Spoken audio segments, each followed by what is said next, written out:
mort, je la connaissais déjà. Je pensais l'avoir rencontrée dans un KGB.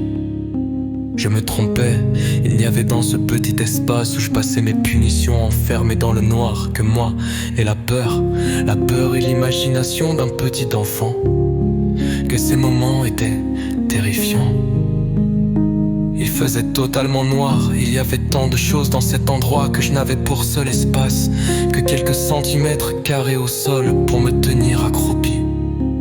J'aurais pu me tenir debout et très largement, sauf que debout je touchais autant de choses inconnues et invisures, sans lumière, que ceci pouvait représenter de danger. Dans mon esprit je restais donc là de longues heures, recroquevillé dans le néant.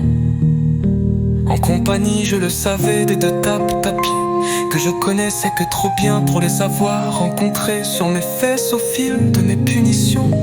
Baisons plus expéditives et libératoires, mais la mort je l'avais. Je pensais rencontrer un jour, suspendu à un volet d'une fenêtre, un jour de punition enfermé à clé dans ma chambre, et que ma mère était sortie.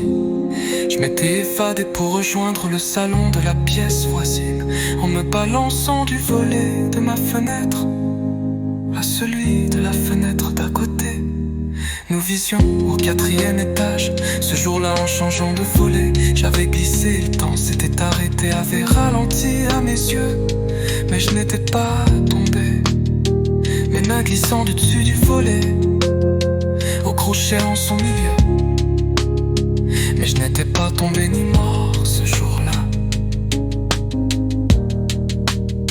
C'est aussi à cette période, moins d'un an plus tôt, toujours vers 6 ou 7 environ, que je compris que je ne me suiciderais probablement jamais, jamais directement, tout au moins. Un jour toujours de la fenêtre de ma chambre qui donnait sur la route, je voulais sauter, en finir avec la peur, la souffrance, l'injustice et la douleur.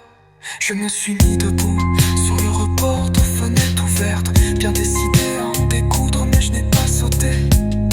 Je n'avais pas peur ni de mourir et partir au ciel pour toujours, ni de me faire mal et de m'écraser.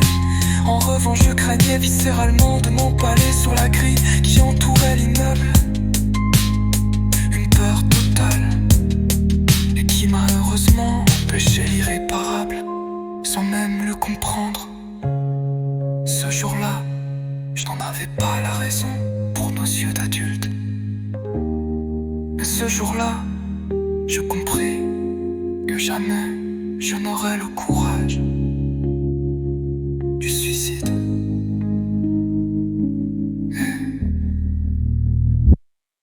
Jamais plus, je n'en aurais envie ni la pensée. En revanche, je n'ai plus jamais fait ce cauchemar originel, celui qui peut hanter les petits enfants nuit après nuit, identique, inéluctable, omniprésent. Et puis depuis ce jour-là, j'ai appris à voler dans mes rêves, voler par-dessus la ville,